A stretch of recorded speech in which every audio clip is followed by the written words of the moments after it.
جی السلام علیکم جی، آج ہمارے ساتھ موجود ہے رانا عبدالشکور صاحب اور میاں ثناء اللہ صاحب، دونوں سینئر ایڈوکیٹس ہیں۔ تو کل جو ہے وہ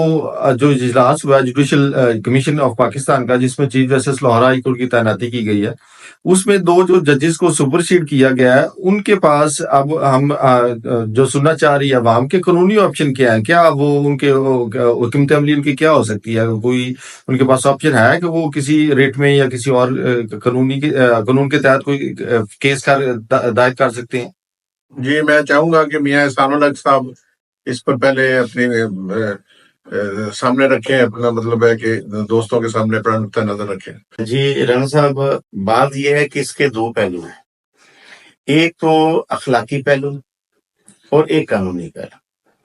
اخلاقی پہلو کیا ہے؟ اخلاقی پہلو یہ ہے کہ ججز میں کوئی ریئیکشن آتا ہے یا نہیں آتا۔ اگر ریئیکشن وہ دیتے ہیں جو ان کا رائٹ، میں سمجھتا یہ رائٹ ہی نہیں صرف ہوا، ان کی آنر پہ بھی ایک قسم کا حملہ مارا گیا ہے کہ یہاں پہ ان کو، جیسے یہ بات کہی ہے ایک ممبر پاکستان بار کونسل جو کہ جوڈیشل کمیشن کا ممبر تھا، اس نے بات کی ہے جی کہ یہاں پہ ریپوٹیشن کو جو ہے نا وہ مد نظر رکھا گیا ہے۔ اگر ریپوٹیشن والا کوشچن آ جاتا ہے تو اس کا مطلب ہے کہ ججز کے اوپر ایک چارج شیٹ لگا دی گئی، اور چارج شیٹ کا مطلب یہ ہے کہ ان کو چاروں کو خام خواہ نہ یعنی چارج شیٹ بتائی بھی نہیں گئی اور ان کو سزا بھی دے دی گئی۔ یہ بڑی ایک افسوسناک بات ہوئی ہے، اور اس پہ اگر وہ ریئیکشن نہیں دیتے تو میں سمجھتا ہوں کہ یہ پھر آگے گیٹ وے کھولنے والی بات ہے۔ دوسری بات میرا خیال ہے کہ انہیں دینا چاہیے دو فورم ہے۔ ایک فورم تو یہ ہے کہ یہاں ہائی کورٹ میں یہ جب بھی وائلیشن آف فنڈامنٹل رائٹس، یہ فنڈامنٹل رائٹس کا مسئلہ ہے، جب ہوتی ہے تو وہ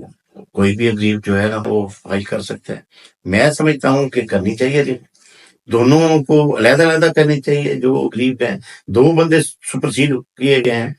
اور دونوں کو ریٹ میں آ کے جو ہمارے اس وقت ایکٹنگ چیف جسٹس صاحب ہیں، ان کو چاہیے کہ وہ ایک لارجر بینچ بنا دیں، 7 رکنی بینچ بنا دیں،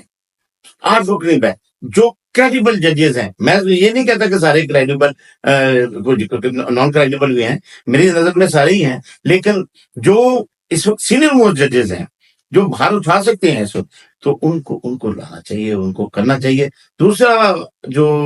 اس کا جو ہے ریمیڈی، وہ 184(3) میں بھی ہے، سپریم کورٹ پاکستان میں جا کے اپنا فنڈامنٹل رائٹس کے لیے وہ وہاں پہ ریٹ کریں، اور وہ ہوئی ہیں پہلے ہائی کورٹ میں بھی ریٹیں جو لاگو ہوئی ہیں اگریو ججز نے کی ہیں،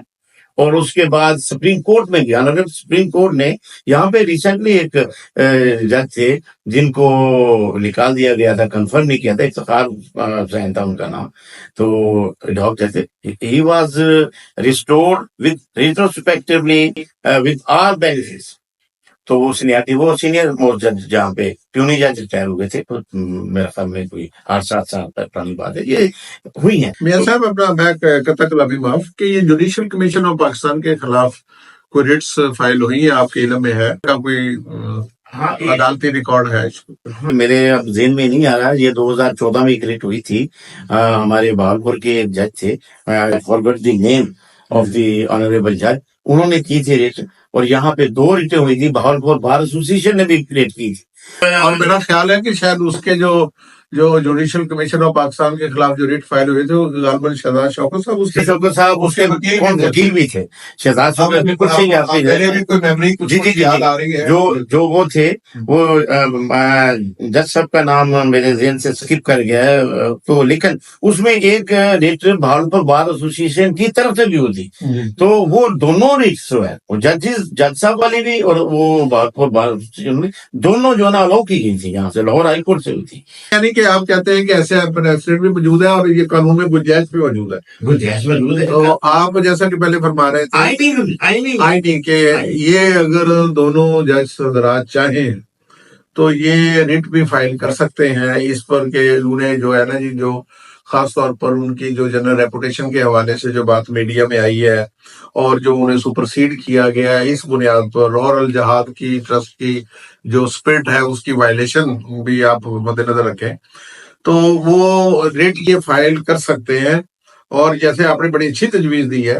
کہ اس میں جو ایکٹنگ چیف جسٹس صاحب ہے اس وقت، ظاہر ہے کہ وہ تو نہیں بیٹھ سکتے، یہ تینوں تو بالکل ہی نہیں اس میں بیٹھ سکتے، کہ اس کے بعد جو سینئر ججز ہیں وہ 7 رکنی یا 9 رکنی ایک بڑا بینچ بنا کے اس ریٹ کے جو ہے نا جی وہ پروسیڈنگ، مطلب آپ کی یہ رائے ہے کہ یہ ہو سکتی ہے، ہونی چاہیے اور ہونی چاہیے. اور اس کے بعد میاں صاحب اگر یہ for the sake of argument ہم ویسے ہی بات کر رہے ہیں نا کہ اگر ایسا، پتہ نہیں، میرا نہیں خیال شاید ایسا ہوگا، تو لگتا نہیں ہے کہ کوئی اس قسم کی کوئی کنٹینیو کریں گے یہ دونوں ججز. یہ میں دیکھیے ہماری خواہشوں کے تابع تو کوئی نہیں ہے، لیکن بات صرف یہ ہے کہ حق لینے کے لیے جو ہے نا، ہمیشہ میری بات میں تو ایک اصول جانتا ہوں کہ یہ مارکا کربلا کیا تھا، حق کی بات تھی نا. یزید کے سامنے پتا تھا کہ لاکھوں کا لشکر ہے وہاں سامنے، اتنی بڑی فوج ہے، تو یہ ہم نہیں لڑ سکتے. لیکن حسین نے وہ امام حسین علیہ السلام نے وہ مارکا کیا. بٹ یہ سبق دیا ہمیں کہ تاریخ اور حق لینے کے لیے، اور تاریخ جو ہے نا دلیروں کی ہوتی ہے، بزدلوں کی نہیں ہوتی. ٹیپو سلطان ابھی ریسنٹلی دلیر تھا، اس کی تاریخ ہے. غازی ارطغرل دلیر تھا، ترکی کا. تو اس نے دیکھا نا، وہ یہ لوگ ہیں جو باطل کے خلاف ڈٹے. اور میں یہ کہتا ہوں کہ یہ ان کے خلاف یہ کہنا کہ ان کی ریپورٹ، یہ ڈیفامیشن ہے، ڈیفامیٹری ایکٹ ہے ان کا، کہ جناب یہ تھے نا، آپ الزام لگا رہے ہیں ان کی شہرت پہ، کیسے کہہ سکتے ہیں آپ؟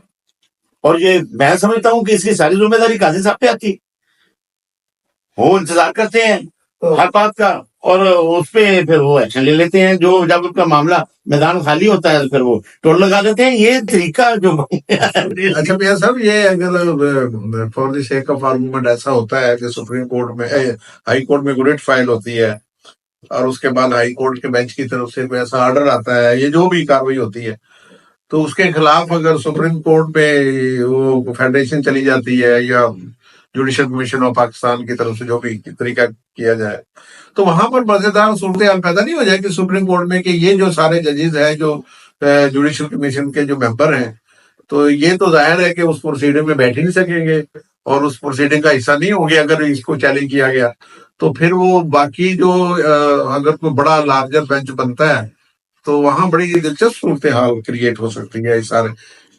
مسئلے پر. بڑی زبردست بات آپ نے کی ہے کہ یہاں سے یہ پہلو بھی ایک نکل جائے گا کہ قاضی صاحب جو ہے وہ اپنی منمانی کر رہے ہیں، تو منمانی کا بھی جو ہے نا وہ مداوع ہو سکتا ہے وہاں پہ. لیکن یہ ایک سوال یہ ہے، یہاں کے جو معروضی حالات ہیں کہ وہاں سپریم جوڈیشل کمیشن میں اس وقت جو سینئر موسٹ ججز بیٹھے ہیں، وہ موجودہ چیف جسٹس بھی ہیں، آنے والے چیف جسٹس بھی ہیں، تو وہ بلکہ اگلے وہی ہے چیف جسٹس. تو کیا یہ جو موجودہ جو نیچے جو ججز بیٹھے ہیں، تو یہ ان کی ناراضگی مول لے پائیں گے؟ اس میں ناراضگی والی بات کون سی ہے سر؟ میں سمجھتا ہوں کہ ان میں اگر یہ یہاں پہ لاہور ہائی کورٹ کا چیف جسٹس کوئی بھی بن جاتا ہے تو انہیں کوئی فرق نہیں پڑتا، ان ججز کو کوئی فرق نہیں پڑتا. فرق ان کو پڑتا ہے جن کے بارے میں ہم چھ گوئیاں سن رہے ہیں کہ وہ اگلے 22 ججز کے لیے تیاری کی جا رہی ہے، جو ان کی تعیناتی کے لیے ساری تیاری کی جا رہی ہے. اور وہ خاص ایک گروپ ہے، خاص ایک میں کہتا ہوں پولیٹیکل پارٹی بھی اس میں جو ہم سن رہے ہیں انوالو ہو سکتی ہے. تو قاضی صاحب تو کھل کھلا کے کھیل رہے ہیں. اب آپ کو پتا ہے وہ جو اسپیشل سیٹوں والا معاملہ ہے اس میں ہمیں کلیئر نظر آتی ہے، اور پوری دنیا میں اس کی جو ہے نا وہ اب کلیریفیکیشنیں دے رہے ہیں. لوگ جو ہے نا وہ تبصرے کر رہے ہیں کہ جناب سپریم کورٹ جو ہے وہ ڈیوائیڈڈ ہے، قاضی صاحب جو ہے وہ ایک اس کے وکیل بن گئے ہیں کمیشن، الیکشن کمیشن کے. تو یہ باتیں ہم نے کر رہی ہے، تو بڑی دنیا میں باتیں ہو رہی ہیں. تو قاضی صاحب کی معذرت کے ساتھ قاضی صاحب کو چاہیے کہ کچھ تھوڑا سا اچھائی والے کام کر دیں یا اپنا وہ دھواں دھو دیں جو ان کے اوپر چارج شیٹ لگتی جا رہی ہے، بڑھتے جا رہا ہے اب جو معاملہ. تو ان کو بھی تھوڑا سا محتاط ہو جانا چاہیے میرے خیال میں. میرا تو ان کو مشورہ بھی ہے آپ کے جو ہے نا وہ روبرو، یہ میں مشورہ دیتا ہوں کہ قاضی صاحب دیکھیں، بہت سارے لوگوں نے اچھائیاں کی، اور اچھائی ان کے ساتھ چلی گئی. بہت ساروں نے برائی کر کے اچھائی کی تو لوگوں نے اچھائی کو پھر ترجیح دی. برائی کو لوگوں نے کہا نہیں چلے یار اس نے یہ بھی کر لیا تھا. آپ ایک کو کہا تو کام کرے. ابھی تک تو آپ کے کھاتے میں میری نظر میں تو پبلک میں جو اوپینین ہے آپ نے ابھی کچھ نہیں کیا. چلے ہم دعا کو ہیں ان کے لیے, اللہ تعالیٰ انہیں جو ہے نا جی وہ عزت بھی دے اور ترقی دے.